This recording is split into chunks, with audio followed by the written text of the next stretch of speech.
Good morning friends. आज हम बात करते हैं बीए पार्ट फर्स्ट ईयर की सेकंड पेपर, जिसके अंतर्गत हम देखेंगे सप्तांग सिद्धांत को। सप्तांग सिद्धांत यानी 7 विषयों पर आधारित व्यवस्था, जिसमें 7 तत्व सबसे प्रमुख माने जाते हैं। सबसे पहला आता है हमारा शासक, जिसे हम राजा के नाम से जानते हैं। कौन सा आता है? राजा। दूसरा आता है हमारा मंत्री। तीसरी आती है हमारी जनता, जिसे हम जनपद के नाम से जानते हैं। चौथा कोश। पांचवा दुर्ग। छठा दंड। सातवां मित्र। तो फ्रेंड्स, इस तरीके से सप्तांग सिद्धांत यानी 7 अंगों पर बेस्ड व्यवस्था, जिसे हम सप्तांग सिद्धांत कहते हैं, हमारी शासन व्यवस्था के अंतर्गत, जहां हमारा सिद्धांत मनु के अंतर्गत परंपरागत सिद्धांत के रूप में जाना जाता है, जिसे हम दैवीय उत्पत्ति के सिद्धांत के रूप में भी जानते हैं। इसके अंतर्गत शासन व्यवस्था को चलाए रखने के लिए 7 तत्वों की आवश्यकता पड़ती है, जिसमें सबसे प्रमुख तत्व माना जाता है हमारा शासक, जिसे हम राजा के रूप में मानते हैं। मनु ने अपनी इस व्यवस्था के अंतर्गत इसी स्वामी की संज्ञा दी। स्वामी की संज्ञा क्यों दी? क्योंकि है जब हमारे घर का मुखिया होता है, उसे हम पहले स्वामी के रूप में ही जानते थे।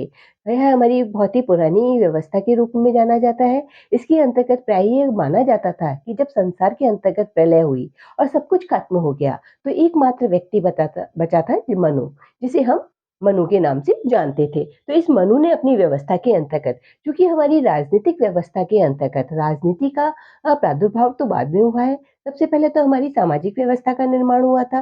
तो सामाजिक व्यवस्था में जो समाज का सबसे प्रथम व्यक्ति माना जाता है, प्रथम मुखिया माना जाता है, जिसे हम घर का प्रथम व्यक्ति कहते हैं या मुखिया कहते हैं, जिसे वे स्वामी के नाम से जानते थे। तो मनु हमारी व्यवस्था के अंतर्गत, राजनीतिक व्यवस्था के अंतर्गत एक स्वामी के माध्यम से, यानी एक राजा के माध्यम से अस्तित्व के अंतर्गत आया। यानी राजनीतिक व्यवस्था में मनु की उत्पत्ति कब मानी जाती है? जिसके सिद्धांत के अंतर्गत हम दैवीय उत्पत्ति के सिद्धांत को लेते हैं, जिसमें 8 गुणों के आधार पर आधारित व्यवस्था, यानी वे 8 ऐसे गुण जिसके द्वारा राजा का निर्माण किया जाता है। सबसे पहले हम बात करते हैं राजा की। राजा जो कि स्वामी के रूप में हमारी व्यवस्था के अंतर्गत जाना जाता था, इसमें क्या गुण है, क्या दोष है, किस चीजों से इसे दूर रहना चाहिए, यह सारा हमारा किसके अंतर्गत आएगा? एक राजा के अंतर्गत। तो इस व्यवस्था के अंतर्गत राजा के क्या गुण माने जाने लगे? राजा को हमारे 8 लोकपालों के माध्यम से जाना जाने लगा। 8 लोकपाल कौन से कहलाते हैं? जो हमारी सृष्टि के निर्माता या निर्माण में सहायक माने जाते हैं। सबसे पहले तो हमारी सृष्टि के निर्माण में हमारे 8 देवी देवता, जिसे हम वैसे तो हमारी समाज के अंतर्गत, हमारी संस्कृति के अंतर्गत हमारे 36 करोड़ देवी देवता है, जिसे हम पूजते हैं। लेकिन बेसिकली हमारे 8 देवी देवता है, जो कि प्रमुख माने जाते हैं, जिन्होंने सृष्टि के निर्माण में अपना योगदान प्रदान किया है। तो सबसे पहले मेन आधार किसका माना गया? हमारा ब्रह्मा, विष्णु और महेश का, जो कि सृष्टि के निर्माता माने जाते हैं। इसे ही हम 8 लोकपालों की श्रेणी के अंतर्गत भी लेते हैं। इन्हीं के साथ अग्नि, वायु, यम, कुबेर आदि के गुणों को लेकर किसका निर्माण किया? एक शासक का, जिसे हम राजा के रूप में लाते हैं। यानी राजा में वे सारे गुण होने चाहिए जो कि इस व्यवस्था के लिए माने जाते हैं। जैसे हमारे सृष्टि के निर्माता ब्रह्मा, विष्णु, महेश, इनमें क्या गुण है? समानता का व्यवहार करना।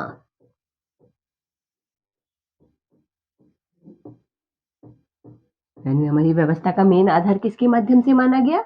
राजा के माध्यम से। राजा को कैसा होना चाहिए? सर्वगुण संपन्न। अपने शॉर्ट वीडियोस के अंतर्गत मैंने इनको शॉर्ट रूप में भी यह बताया है कि राजा में क्या गुण है जो उसमें होने चाहिए। उसे चरित्रवान होना चाहिए, बलशाली होना चाहिए, जितेंद्रिय होना चाहिए, शक्तिशाली होना चाहिए, सबके साथ समान न्याय करने वाला होना चाहिए। और क्या ऐसे दोष है जिससे उसे दूर रहना चाहिए? यानी ये हमारी किसके अंतर्गत आएगी? व्यवस्था के अंतर्गत, एक शासक के अंतर्गत, कि राजा में क्या गुण होने चाहिए, क्या दोष है जिससे उसे दूर रहना चाहिए। जिसके अंतर्गत हमने देखा कि उसे मदिरापान नहीं करना चाहिए, नहीं करना चाहिए। पर स्त्रीगमन नहीं करना चाहिए।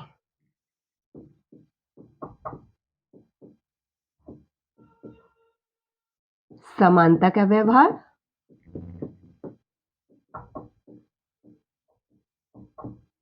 करना चाहिए। जुआ नहीं खेलना चाहिए।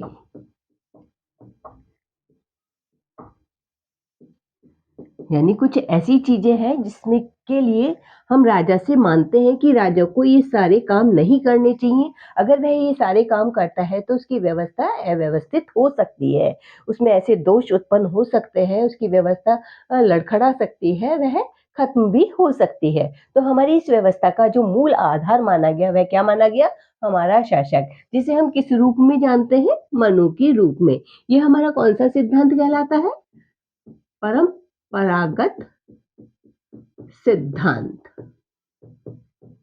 इसकी उत्पत्ति कैसे मानी जाती है? दैवीय उत्पत्ति के सिद्धांत के नाम से। तो फ्रेंड्स, मनु का सप्तांग सिद्धांत जो कि 7 अंगों पर बेस्ड व्यवस्था के आधार पर माना जाता है, जिसमें सबसे प्रमुख हमारा शासक माना जाता है, जिसमें निम्न गुण होने चाहिए, उसको सर्वगुण संपन्न होना चाहिए। हमारे जो 8 लोकपाल हैं, उनके सारे गुणों को लेकर एक राजा के निर्माण की बात कही गई है। उसको कुछ दोष भी हैं जिससे कि दूर रहना चाहिए। उसे कभी मदिरा पान नहीं करना चाहिए, परस्त्री गमन नहीं करना चाहिए, जुआ नहीं खेलना चाहिए, सबके साथ समानता का व्यवहार करना चाहिए। ये साथ ही कुछ ऐसे कार्य भी हैं जो कि एक शासक को करने अनिवार्य माने जाते हैं। यानी इसके अंतर्गत हम क्या देखेंगे कि राज्य के या राजा के क्या कार्य हैं जो उसे करने चाहिए। सबसे पहला कार्य जो माना जाता है वह माना जाता है प्रजा की रक्षा करना। एक शासक का सबसे प्रमुख कर्तव्य क्या माना जाता है? प्रजा की रक्षा करना। कैसे करना? लोक कल्याणकारी कार्यों के द्वारा करना। साथ ही अर्थव्यवस्था को देखना, इसके साथ ही न्याय की व्यवस्था,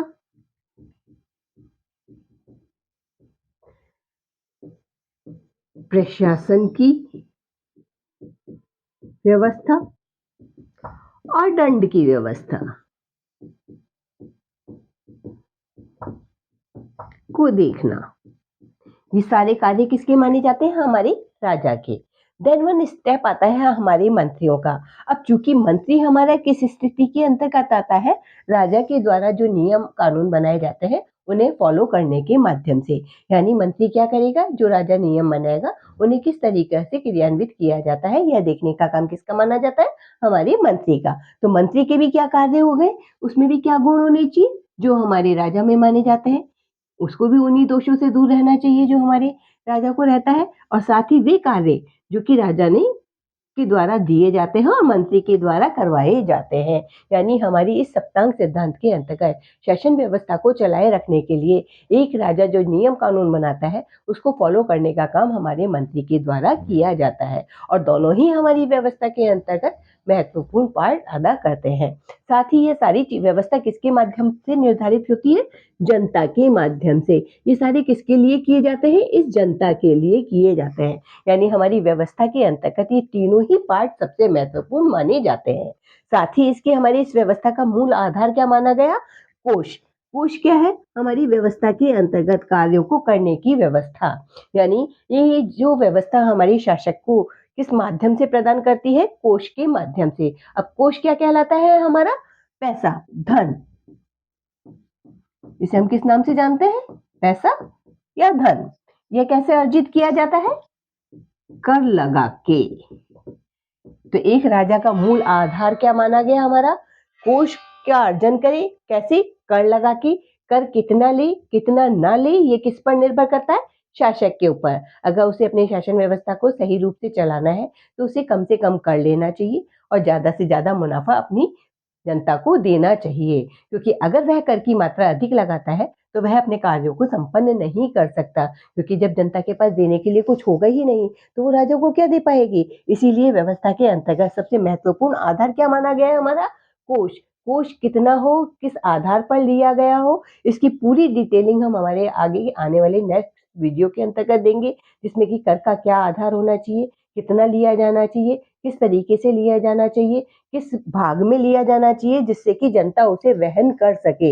इन सारी चीज़ों की डिटेलिंग हम हमारे आने वाले वीडियोज़ के अंतर्गत आपके साथ पहुँचाते रहेंगे, क्योंकि हमारी ये एग्ज़ाम के अंतर्गत शॉर्ट क्वेश्चंस के रूप में माने जाने वाला इम्पोर्टेंट क्वेश्चंस भी यह माना जाता है। तो इसकी पूरी व्यवस्था हम नेक्स्ट वीडियो के अंतर्गत देंगे। अभी फिलहाल हमारे सप्तांग सिद्धांत के अंतर्गत ये सारे ही अंग, जिसे हम कहते हैं कि शासक के द्वारा पूरी व्यवस्था का बनाना, मंत्री के द्वारा उसे चलाना, जनता के लिए लागू करना, जिसमें कोष की व्यवस्था का होना सबसे महत्वपूर्ण माना जाता है। साथ ही आधार आता है हमारी व्यवस्था में दुर्ग का। दुर्ग एक ऐसा स्थान, महल, किला के नाम से जाना जाता है, जिसके अंतर्गत बैठकर राजा अपनी नीतियों को या निर्णयों को क्रियान्वित करता है। अब वो नीति और निर्णय सुरक्षित रहें, इसीलिए किले को या दुर्ग को या महल को चारों तरफ से सुरक्षित रखा जाता है।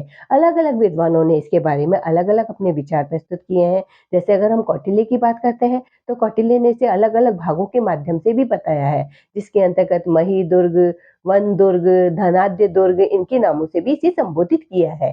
कहने का तात्पर्य सिर्फ इतना सा है कि एक शासक को अपनी व्यवस्था को चलाए रखने के लिए दुर्ग कैसा करना चाहिए, कैसा होना चाहिए, इस पर विशेष ध्यान देना चाहिए। वह चारों तरफ से सुरक्षित हो, कोई भी उसके आसपास ना आ सके, उसकी जो भी मंत्रणा है, जो भी बात करने की व्यवस्था है, वह सिर्फ अपने ही व्यक्तियों तक सीमित रहे, आगे तक ना फैले। तो यानी हमारी व्यवस्था में इसका महत्वपूर्ण पार्ट माना गया है।